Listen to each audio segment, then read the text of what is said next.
Well, we're certainly seeing it in this country with the polarity between the two main parties, and this wrestling for power that is totally overshadowing the growing serious needs of our society, of our environment, the world. It's it seems to be coming to the point where we're going to pay a price for this if we don't get serious about what's important. What's the way out of this? Kuthumi, where do we go with this? Well, as I said, we can start with children.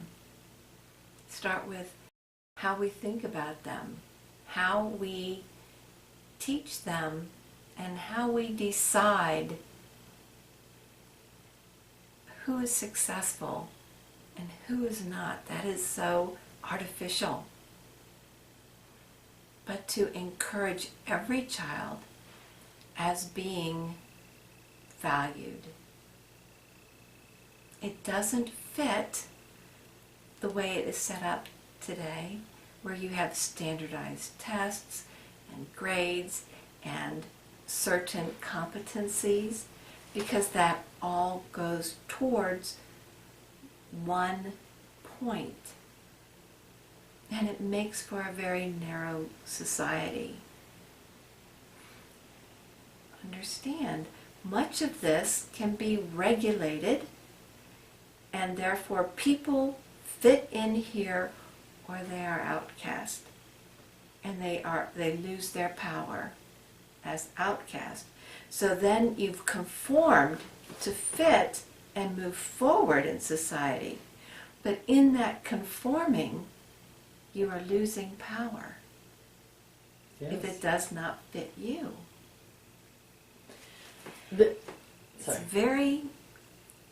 It's very well staged and has been used over the ages to hold power, for groups to hold power. You're in the in-group or you're out, and when you are out, you don't have resources.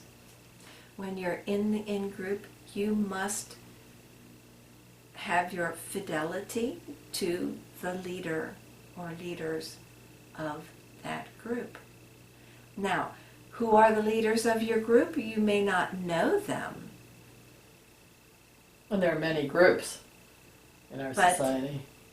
the groups, if you keep going up the chain, get smaller and smaller and smaller to a smaller group. It's an international group and does not have any ties to one particular country or another. Are you talking about, I think they used to be called the Illuminati, Not that name. but something like that?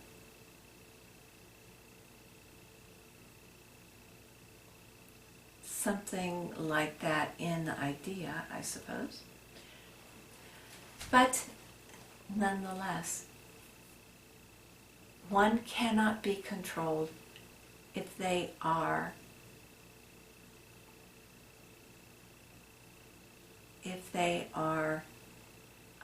truly aware of who they are.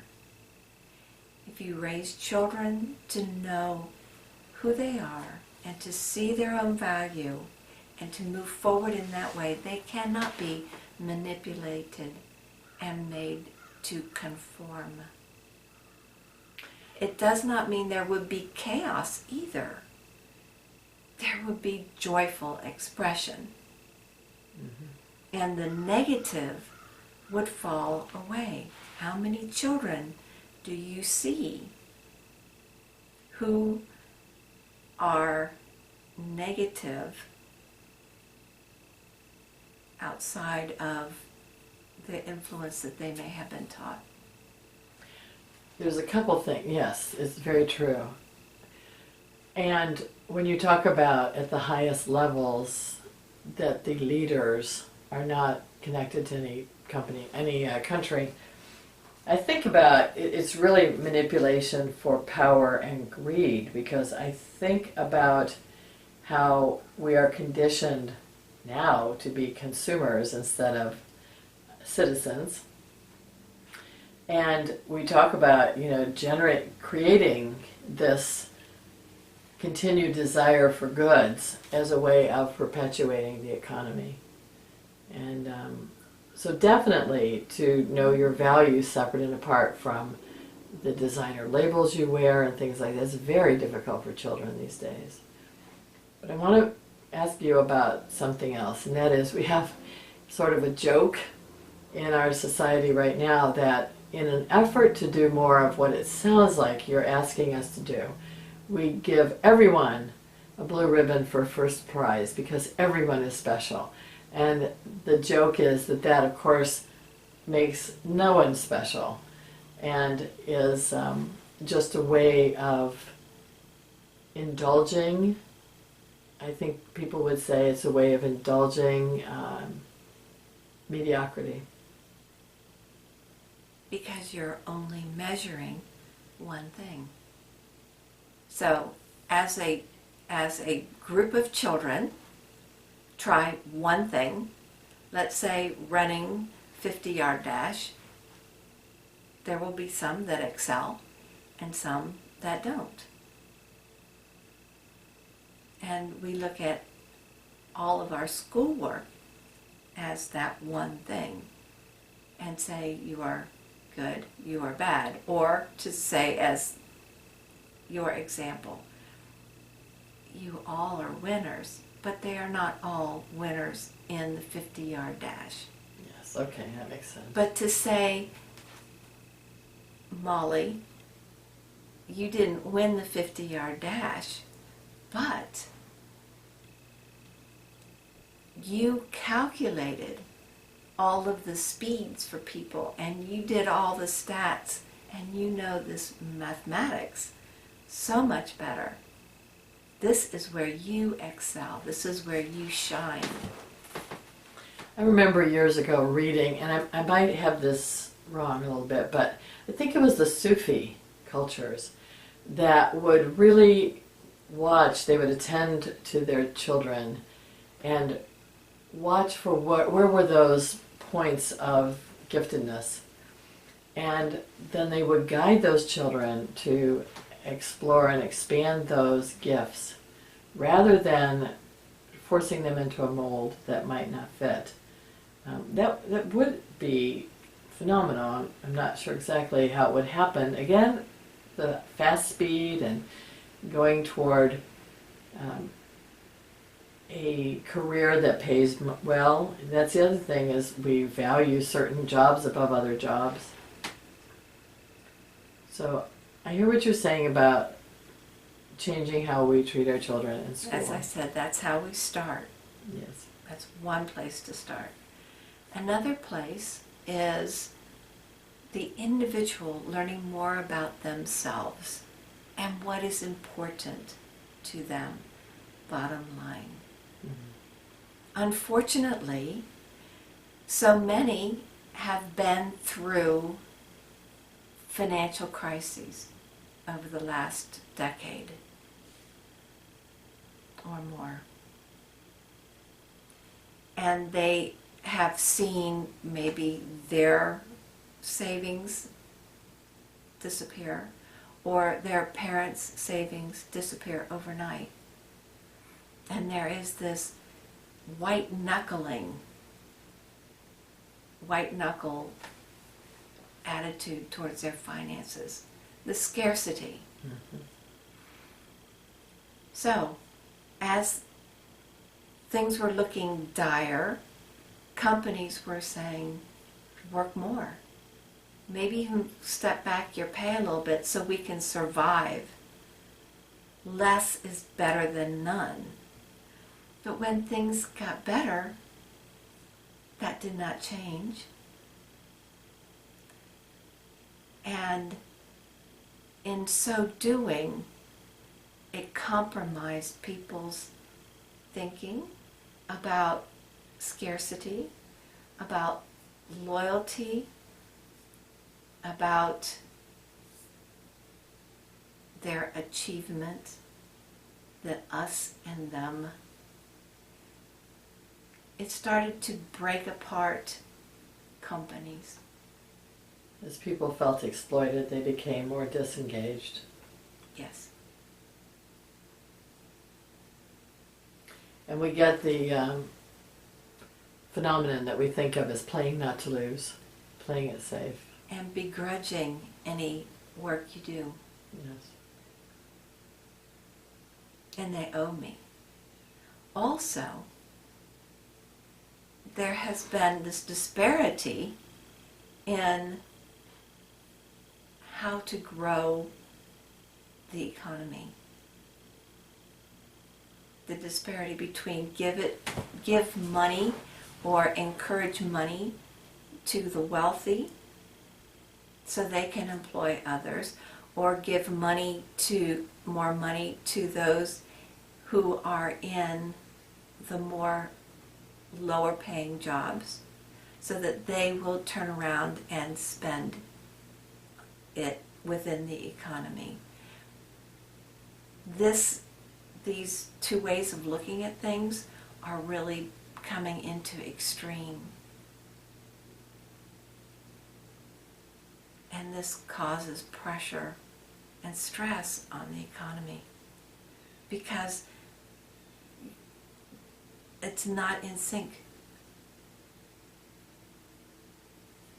Well, and we found that giving tax breaks, etc., to corporations does not necessarily create more jobs. No, it does not. Because the idea is to gain more money. Mm-hmm.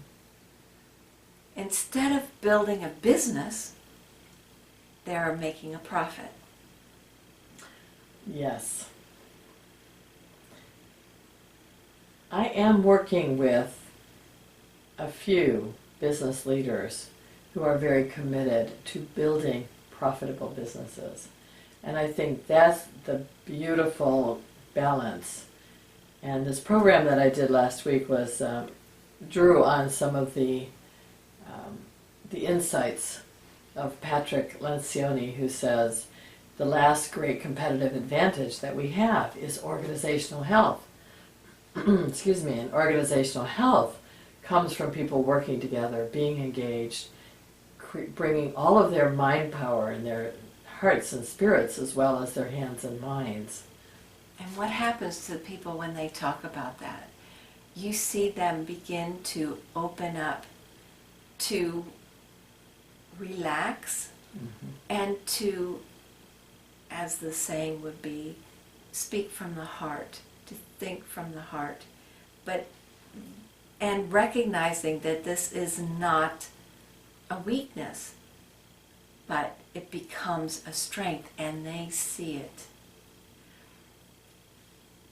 This being able to find passion of creating and expressing beyond the dollar sign It's powerful. is powerful. And it does bring more wealth. I've been in business meetings where that kind of trust has existed. And people are very candid with each other about what they know. The problem solving is enhanced. There's dynamic debate. People can have some healthy conflict, but it doesn't change how they feel about each other. And they walk out feeling grateful to work with people that they respect and to be able to say what's true for them and to be heard. So yeah, I get it. And when companies are doing that, they do thrive. I've seen a couple of examples of where they had that and then they lost it because of different leadership priorities. It generally, at least now, is linked to a particular leader who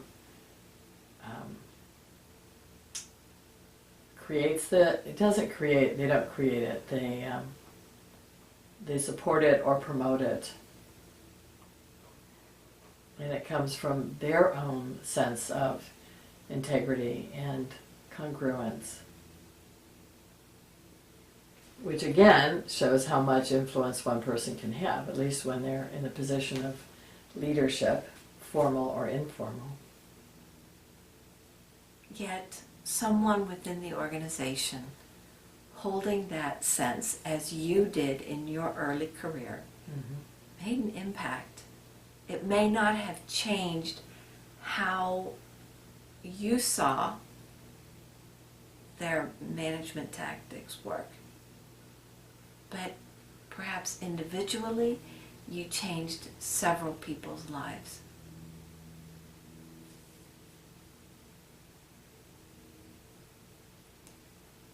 So to have that awareness of oneself and what is important beyond the money.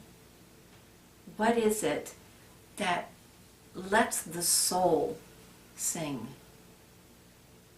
No one who has a lot of money and nothing else is happy.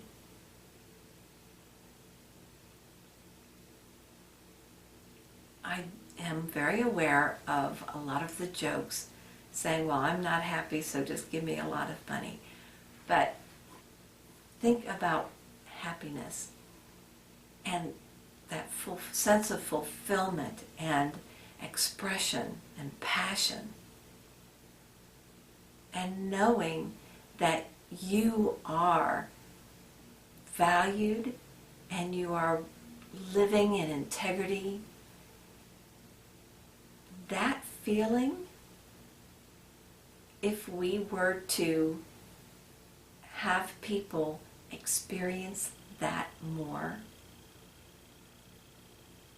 they would be able to see that it becomes a choice. And there are those brave, strong souls who go forward and create businesses that have this atmosphere, that create businesses where people want to go to work, want to be a part of this company, not this profit-making machine at any cost, this monster that must be fed. Those are the ones that profit, even financially. And sustainably. Yes.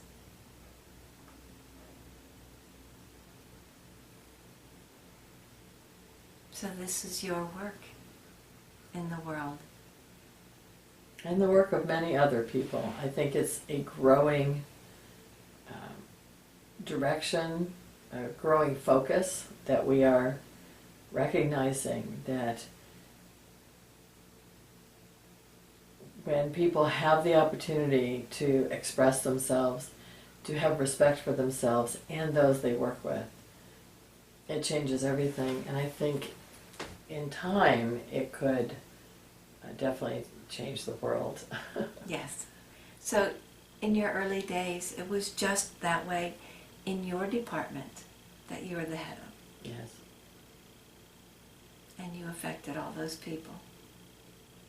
So even if someone is not the president or the CEO, they can, within their department or their small area, create that environment. This is true. Leaders are not always the ones at the top of the hierarchical chart. And I've seen people in receptionist positions or administrative assistant positions who have been the thought leaders in their workplaces. That's a very good point.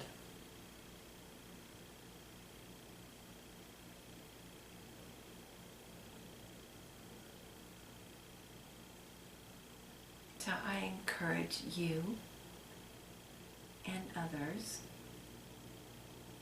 who wish to bring about peace, happiness, fulfillment, acceptance, that joy and passion of life, to consider what was said. Look into yourself and who you truly are, beyond all those things that you may have been told, beyond the beliefs that you are better than or less than, to really become aware of your divine essence. Become integrated and congruent with that divine essence, and you will know your power. You will reclaim yourself, your joy. I bless you. We bid you Godspeed.